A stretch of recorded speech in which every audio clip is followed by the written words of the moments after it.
Thiruvananthapuram KSRTC ബസ്സിൽ വച്ച് ഛർദി അനുഭവപ്പെട്ട വിദ്യാർത്ഥിനിയെ രാത്രി 7 മണിക്ക് വഴിയിൽ ഇറക്കിവിട്ടെന്ന് പരാതി.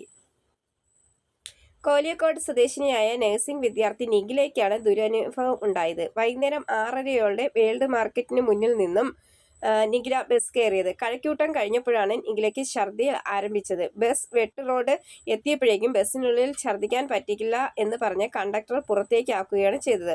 തുടർന്ന് ബസ് നിർത്തി വിദ്യാർത്ഥിനിയെ ഇറക്കിയ ശേഷം ബസ് വിട്ടുപോയി. വെഞ്ഞാറമൂട് ഡിപ്പോയിലെ ബസ്സാണ് ഇത്തരത്തിൽ യുവതിയോട് പെരുമാറിയത്. കൈവശം പണമില്ലാത്തതിനെ തുടർന്ന് പെൺകുട്ടി വിവരം വീട്ടിൽ വിളിച്ചറിയിച്ചു. തുടർന്ന് സമീപത്തെ കടയിൽ ഗൂഗിൾ പേ ചെയ്ത് പണം വാങ്ങിയാണ് പെൺകുട്ടി തുടർ യാത്ര ചെയ്തത്. വെട്ട് റോഡിൽ നിന്നും പോത്തൻകോട് സ്വകാര്യ വാഹനത്തിൽ എത്തി. അവിടെ നിന്നും വീട്ടിലേക്ക് എത്തിയപ്പോഴേക്കും രാത്രി 8:30 കഴിഞ്ഞിരുന്നു. കഴക്കൂട്ടം പോലീസിൽ പരാതി നൽകി പെൺകുട്ടി.